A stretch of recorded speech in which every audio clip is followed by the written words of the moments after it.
Okay, very good morning everyone and welcome back to our channel students. और आज की class में बच्चों हम लोग स्टार्ट करने वाले हैं जो फिफ्थ सेमेस्टर से रिलेटेड जो सब्जेक्ट्स हैं उनके बारे में।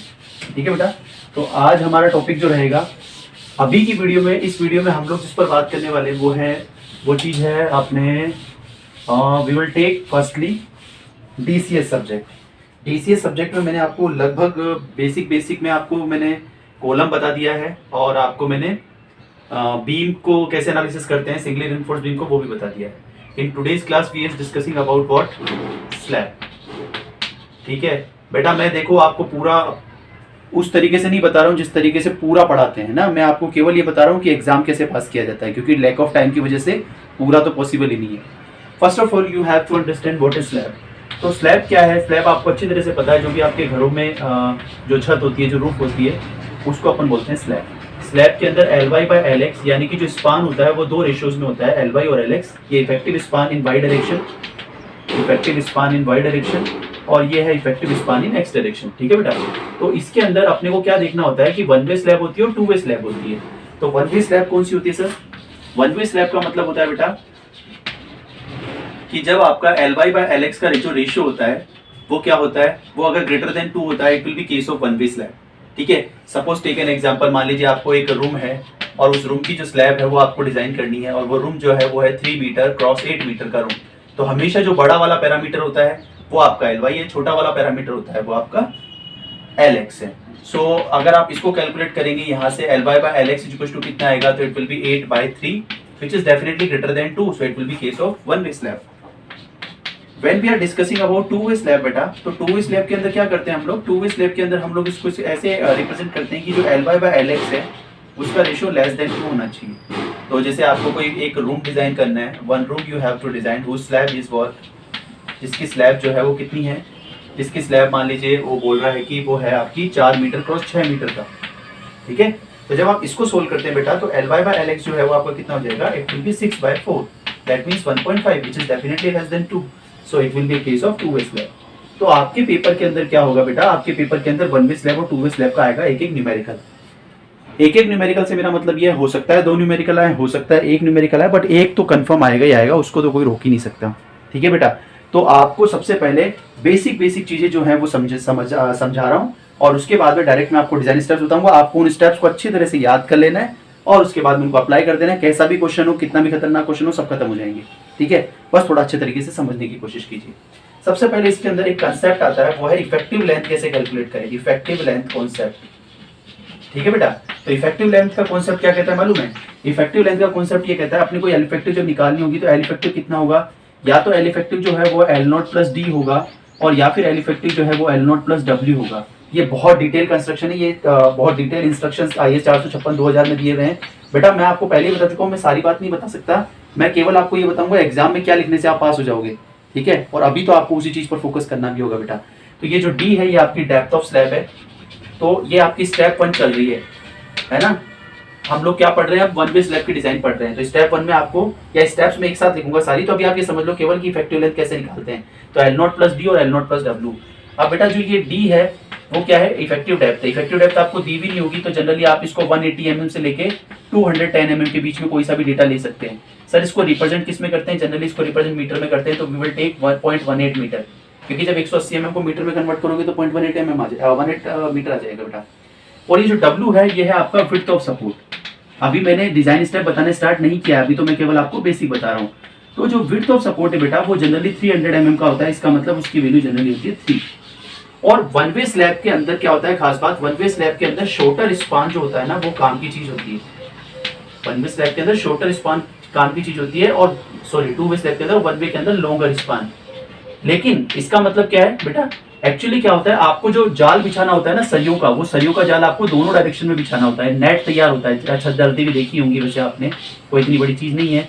तो बेटा इसमें क्या होता है, जैसे मान लो आपका टू वे स्लैब है, तो जो मेन बार होंगी ना, जैसे मैं कोई भी एक एग्जांपल ले लेता हूँ, जैसे सपोज वन वे का एग्जांपल लेते हैं, तो वन वे में लॉन्गर स्पान मेन है, मतलब मेन का मतलब क्या है, मेन सरिया जो डलेगा ना, मेन रेनफोर्समेंट, वो आपका डलेगा इसमें लॉन्गर स्पान में। और जो डिस्ट्रीब्यूशन जो होगा, डिस्ट्रीब्यूशन रेनफोर्समेंट जो होगा वो आपका कहाँ डलेगा, वो आपका डलेगा शॉर्टर स्पान में। जैसे इस एग्जांपल के लिए बताओ सर, तो इस एग्जांपल के लिए क्या होगा बेटा, लॉन्गर स्पान कौन सा है 8 मीटर, तो 8 मीटर के करस्पॉन्डिंग सपोज ये स्लैब है, मान लीजिए ये एक स्लैब है, ठीक है, ये वाला 8 मीटर है, ये वाला 3 मीटर है, तो 8 मीटर के ऐसे ऐसे जो सरिया डलेंगे ना वो सारे मेन रिइंफोर्समेंट होगा, उसकी डिजाइन अलग होगी, और जो ऐसे ऐसे सरिया डलेंगे 3 मीटर के करस्पॉन्डिंग वो सारा क्या होगा, डिस्ट्रीब्यूशन बार होगी, तो उनकी डिजाइन अलग होती है। ठीक है बेटा, अभी तक मैंने आपको डिजाइन स्टेप्स के बारे में कुछ भी नहीं बताया, अभी तक मैंने आपको ये समझाया है कि एक्चुअली होता क्या है। Now we will move forward on a topic how to design a one way slab. ठीक है, एग्जाम में पक्का क्वेश्चन है, अच्छी तरह से रट लेना बेटा इसको। हाँ, तो देखिए बेटा ध्यान से अब हम लोग समझते हैं what are the basic design steps that you have to use for one way slab designing at the time of one way slab designing. Step number 1 क्या है? स्टेप नंबर 1 है calculation of effective depth. Calculation of effective depth थोड़ा बड़ा है बेटा, लेकिन है बहुत इजी, इसीलिए टॉपिक चुना है कि अगर आपने एक टॉपिक समझ लिया तो फिर आपके नंबर तो एटलीस्ट 15-16 नंबर का क्वेश्चन तो आता ही आता है, तो पक्का हो जाए। तो बेटा इसका एक फॉर्मूला है इफेक्टिव डेप्थ का। क्या फॉर्मूला है? एल इफेक्टिव का फॉर्मूला जो कोड में बोला वो मैं बोला कि आपकी जो ओवरऑल लेंथ है उसमें या तो आप डी ऐड कर दीजिए या फिर ओवरऑल लेंथ में आप ये ऐड कर दीजिए, और दोनों में से जिससे भी आपको डेटा छोटा मिलता है विच एवर इज मिनिमम उसको आप चूज कर लीजिए। जैसे मैं एक एग्जांपल से समझाता हूँ, मान लो आपको इसने एक 3 मीटर क्रॉस 8 मीटर का दिया, तो सबसे पहला काम तो क्या है, अपना LY/LX निकाल के चेक करना 1 वे की 2 वे। तो जब 8/3 करोगे तो 2.67 आएगा, जो डेफिनेटली 2 से बड़ा होगा, मतलब 1 वे है। तो 1 वे अगर स्लैब है तो लॉन्गर स्पान के करस्पॉन्डिंग काम चलेगा, मतलब एल नोट जो है आपका कितना है 8। एक एग्जांपल के लिए, उस एग्जांपल के लिए तो 8 मीटर में आपने डी जनरली आपको लिखना पड़ेगा कि अपन ने कितना अज्यूम कर लिया है। अपन ने जो डी अज्यूम कर लिया है वो सपोज 180 mm यूज कर लिया है, ठीक है, ये अज्यूम किया हमने। ध्यान रखना, design is whole about the assumptions that we have to make, but that should be in the appropriate range and it will be safe for checks। अगर ऐसा है तो फिर आप उसको यूज कर सकते हैं। तो 8 में जब आप 0.18 जोड़ोगे और इधर वाला ये भी एल नोट ही है, तो इसमें भी 8 में कितना जोड़ोगे, W width of support that is 0.3। तो जब इन दोनों को जोड़ोगे तो ये 8.3 बनेगा या 8.18 बनेगा। तो when 8.18 is minimum, so it would be our L effective। Okay, now we have to move forward on step number 2। What is that, sir? It is calculate या calculation of positive bending moment and negative bending moment. देखो बेटा यहाँ पे positive और negative का कोई खास मतलब नहीं है, बस मतलब इतना सा है कि एक तो मेन सरिया डालोगे उसके करस्पॉन्डिंग जो बेंडिंग मोमेंट डेवलप होगा, और एक जो आप वैसा सरिया डालोगे डिस्ट्रीब्यूशन बार वाला उसके करस्पॉन्डिंग। तो प्लस माइनस से मतलब कुछ खास नहीं है, बट एम प्लस का पॉजिटिव का फॉर्मूला क्या है sir? 1/12 of WDL L effective square, L effective आप निकाल चुके हैं ऊपर, और 1/10 of WLL L effective square. अभी मैं आपको WDL और WLL के बारे में भी समझाने वाला हूँ, वैसे इससे पहले वो स्टेप आनी चाहिए obviously, sorry for that, but आप इसके बाद में समझ लेना, ठीक है। और एम नेगेटिव का जो फॉर्मूला है वो एम नेगेटिव का फॉर्मूला क्या है बेटा? एम नेगेटिव का फॉर्मूला है minus of 1/10 of WDL L effective square plus 1/9 WLL L effective square. तो ये चीज है। अब बेटा इसमें WDL और WLL के बारे में मैंने आपको भी कुछ बताया नहीं है, तो WDL क्या है? WDL है आपका डेड लोड। अब डेड लोड में 2-3 चीजें ऐड होंगी। डेड लोड में एक तो क्या होगा? डेड लोड में एक तो होगा सेल्फ वेट ऑफ स्लैब, तो स्लैब का वेट होगा, है ना। एक आपने उसमें कौन सी फ्लोरिंग करी है, तो self weight of flooring also, है ना। ये 2-3 चीजें ऐड होंगी उसके अंदर, सेल्फ वेट ऑफ फ्लोरिंग। भाई जैसे अपन कोई छत डालते हैं तो छत पे अपन मार्बल लगा रहे हैं, ग्रेनाइट लगा रहे हैं, क्या लगा रहे हैं, तो उसका डेड लोड कैसे निकालें? एक तो जो स्लैब का कंपोनेंट है उसको निकाल लो, और एक आप उस पर जो भी फ्लोरिंग कर रहे हो उसको निकाल लो, ठीक है। तो कैसे निकालते हैं सर? इसमें जनरली आपको जो सेल्फ वेट ऑफ स्लैब निकालना होगा तो उसका एक फॉर्मूला है बेटा। वैसे इन सब चीजों की एक्सप्लेनेशन है, लेकिन आपको भी समझाने के पर्पज से समझा रहा हूँ, तो याद कर लेना। 25 × 1 मीटर, ये 1 मीटर क्या है? ये है आपकी विड्थ ऑफ स्लैब, जो कि फिक्स है। आप पर मीटर डिजाइन के लिए बात करें इसलिए 1 मीटर फिक्स रहेगा। B × D, और D अपना कितना था? 0.18। ये क्या करा? ये डेंसिटी ऑफ कंक्रीट है, डेंसिटी ऑफ कंक्रीट को उठाया और उसके वॉल्यूम से मल्टीप्लाई कर दिया। बट जब वॉल्यूम से मल्टीप्लाई करा तो दो बातें ध्यान रखी, लेंथ और विड्थ को 1 मीटर कंसीडर कर लिया और डेप्थ से कर दिया मल्टीप्लाई। तो जब वॉल्यूम इंटू डेंसिटी करोगे बेटा तो वेट आ जाएगा, तो वेट अपन ने निकाल लिया, वेट तो निकालना है। और सेल्फ वेट ऑफ फ्लोरिंग का भी सेम फंडा है। जैसे इसमें क्या है, जो डेंसिटी होती है वो मार्बल की 22 होती है जनरली, और इसमें 80 mm की अपन फ्लोरिंग करते हैं, जो 0.08 करके अपन निकाल लेते हैं, ठीक है। अब ये दोनों वेट तो कौन से वेट हो गए? Dead load. डेड लोड तो आप निकाल सकते हो, बट लाइव लोड आप निकाल नहीं सकते बेटा। तो लाइव लोड को आपको क्या करना पड़ेगा? लाइव लोड को वो आपको क्वेश्चन में गिवन होगा, है ना। क्वेश्चन में ऐसे गिवन होगा 1.5 किलोन्यूटन पर मीटर स्क्वायर। तो आपको पता है कि ये डिस्ट्रीब्यूटेड लोड है, जबकि आपको इसको यूडीएल में लेना है, तो आपको इसको पर मीटर विड्थ के लिए लोगे तो आप कितना लेके चलोगे? 1.5 किलोन्यूटन पर मीटर, ठीक है बेटा। यहाँ तक की चीज को आपको ध्यान से समझना है, और ध्यान से समझने के बाद में आपको ये समझ जाना है कि हाँ यार वैसे कोई ज्यादा डिफिकल्ट चीज नहीं है, बस स्टेप्स याद करनी है और बाकी तो केवल वैल्यू इनकॉर्पोरेट। अब बेटा WDL मिल गया, इफेक्टिव बताइए, WLL मिल गया, तो इसको सबको सोल्व करना है। क्योंकि आप LSM मेथड से डिजाइन कर रहे हो तो आपको इतना तो ध्यान होगा ही कि आप फैक्टर लोड बनाना ही बनाना है अपने को। तो whatever the amount of dead load will be come from here, it should be get multiplied with the value of 1.5 just because of we have to consideration with the limit state method, so that's why we have to incorporate with the value of 1.5 as a multiplication of it. Okay बेटा, so these all things I think you should be known all of that. ठीक है, तो आप यहाँ तक का question तैयार कीजिए।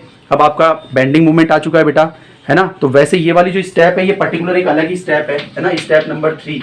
वैसे मैं ना, मेरे से क्या हुआ, गलती ये हो गई, पहले ये वाली स्टेप बतानी चाहिए फिर ये वाली बच्चों को, ताकि बच्चों के पास में क्लियरिटी रहे, है ना। बट गलती हो गई तो कोई बात नहीं बेटा ना, आप इसको इनकॉर्पोरेट कर लीजिएगा अच्छी तरह से, ठीक है। तो यहाँ तक बेटा हम लोग 3 स्टेप देख चुके हैं। Now will step number 4। तो our step number 4 is what, calculation of सरिया, यानी कि कैलकुलेशन ऑफ AST। अब बेटा जैसा कि मैं आप लोगों को बता चुका हूँ कि AST 2 बार निकलेगा, है ना। एक बार AST पॉजिटिव और एक बार AST नेगेटिव। पॉजिटिव और नेगेटिव क्यों, ये भी मैं आपको समझा चुका हूँ, क्योंकि एक बार तो अपन मेन इन्फोर्समेंट के करस्पॉन्डिंग काम करेंगे, एक बार अपन डिस्ट्रीब्यूशन बार के करस्पॉन्डिंग काम करेंगे। वैसे जो फॉर्मूला मैं अभी लिखने वाला हूँ ये केवल अंडर इन्फोर्स केस के लिए, बट अगर आप इसको कॉपी में डालेंगे तो आज तक बच्चों के नंबर कभी कटे नहीं, तो आप लिख सकते हैं 0.5। फॉर्मूला थोड़ा लंबा है, थोड़ा पेशेंस जरूर रखें। 1 minus under root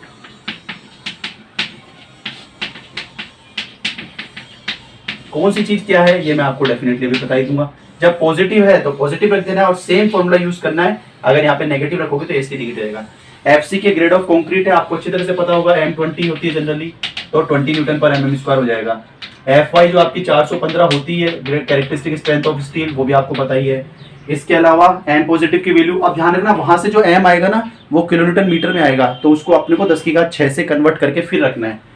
M place with 10 to power 6 data, जो भी डेटा आ रहा है उसको 10 टू पावर 6 में।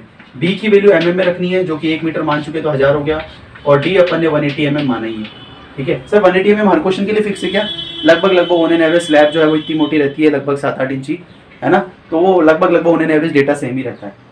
तो आपके AST आ गए। That step number 5, number of bars,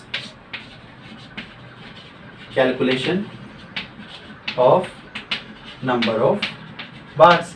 तो नंबर ऑफ बार का फॉर्मूला क्या है, N is equal to A5 upon AST positive into 1000। अब आपको ध्यान ये रखना है कि स्लैब के लिए कोड ने ये बोला है, IS 456-2000 ये कह रहा है कि आप स्लैब के अंदर ज्यादा मोटा सरिया नहीं डाल सकते। आप 8 mm को पकड़ लो या ज्यादा करो तो 10 mm को पकड़ लो।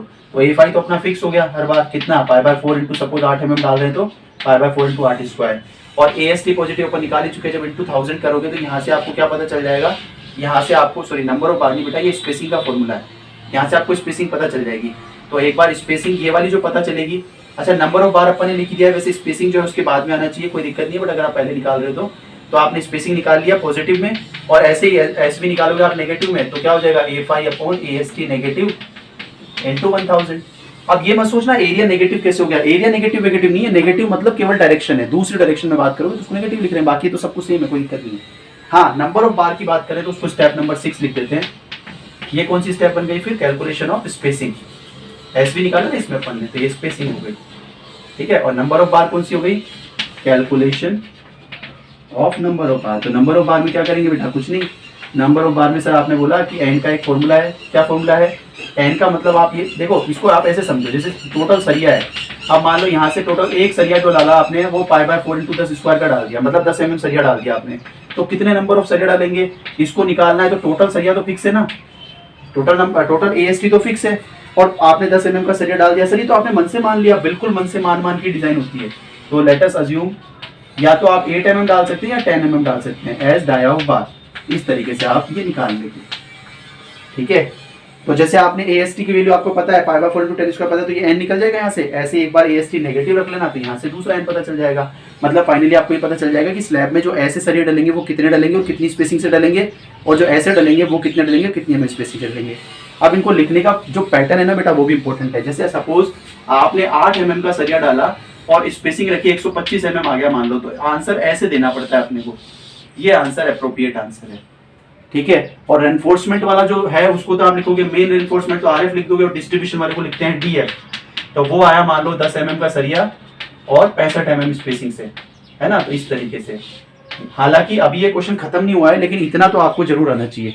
इसके बाद में चेक फॉर डेवलपमेंट लेंथ लगता है, चेक फॉर शेयर लगता है, और जब ये दोनों चेक में सेफ आ जाता है तो उस कंडीशन में अपन कहते हैं कि it will B okay now.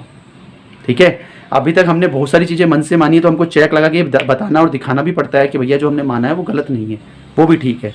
ठीक है बेटा, बहुत इंपॉर्टेंट टॉपिक है। जिस बच्चे ने ये वीडियो को पूरा देखा और अगर नोट्स बनाए हैं और अगर 2-3 क्वेश्चन कर लिए और अगर वो कर पा रहा है तो 16 नंबर पेपर में पक्के वो बच्चा पास है डेफिनेटली। ठीक है, ओके, गुड लक बेटा।